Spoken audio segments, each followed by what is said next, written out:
200 বছর পুরনো একটা বাড়ি, যার প্রতিটি কোণায় লুকিয়ে আছে রহস্যময় ইতিহাস। এক দেবীর অভিশাপে 200 বছর আগে মৃত্যু হয়েছিল এই বাড়ির এক ছেলের, যে ইতিহাস এখনও সবার আত্মা কাঁপিয়ে দেয়। ইতিহাস মুছে যাওয়ার আগেই আবারও দেবীর অভিশাপ নেমে এসেছে বাড়ির সদস্যদের উপর।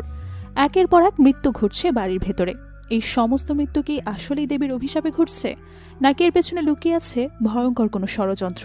জানতে হলে পুরো ভিডিওটা দেখতে হবে। বলছিলাম, সম্প্রতি হইচই রিলিজপ্রাপ্ত সিরিজ বিশ্বরিয়ের কথা। এই সিরিজে এমন একটা রহস্যময় গল্প তুলে ধরা হয়েছে, যা দেখার পরেও দীর্ঘ সময় মস্তিষ্কে এর রেশ থেকে যাবে। আগে থেকে গেস করার কোনো উপায় নেই কি হচ্ছে আর কেন হচ্ছে। তো আর কথা না বাড়িয়ে চলুন শুরু করা যাক আজকের এক্সপ্লেনেশন। সঙ্গে আছি আমি, নুসরাত জাহান। শুরুতেই আমাদেরকে 200 বছর আগের একটা ঘটনা দেখানো হয়। এখানে আমরা বিশাল একটা বাড়ি দেখতে পাই। এই বাড়িটা মিত্র বাড়ি নামেই পরিচিত। ওই দিন মিত্রবাড়ির ছেলে মহেন্দ্রনাথ মিত্রর বিয়ে ছিল। বিয়ের রাতেই জানলা দিয়ে একটা সাপ ঢুকে মহেন্দ্রনাথকে ছোবল মারে। সাপের বিষ মহেন্দ্রনাথের ছটফট করতে শুরু করে। এতে মহেন্দ্রনাথের স্ত্রীর ঘুম ভেঙে যায়। সে ঘরের দরজায় একটা সাপ দেখতে পায়। সাথে সাথে মহেন্দ্রের স্ত্রী সিঁদুরের কৌটা সাপটার দিকে ছুঁড়ে মারে। ওই মুহূর্তে হঠাৎ ঘরের চারপাশ থেকে অদৃশ্য এক নারীর অট্টহাসির শব্দ ভেসে আসে। লোকমুখে চর্চিত আছে, ওই রাতে দেবী মনসা নিজেই কালনাগিনী পাঠিয়েছিল মহেন্দ্রকে হত্যা করতে। কোনো একটা কারণে মনসা ক্ষুব্ধ হয়ে এমনটা করেছে। সকলের ধারণা, পৌরাণিক কাহিনী চাঁদ সওদাগরের ছেলে এবং বেহুলার স্বামী লক্ষিন্দরের সাথে যে ঘটনা ঘটেছিল, সেই ঘটনারই পুনরাবৃত্তি ঘটেছে মহেন্দ্রের সাথে। এরপর বর্তমান সময়ের দৃশ্য দেখানো হয়। 200 বছর পুরনো সেই মিত্রবাড়ি এখনও অক্ষত অবস্থায় আছে।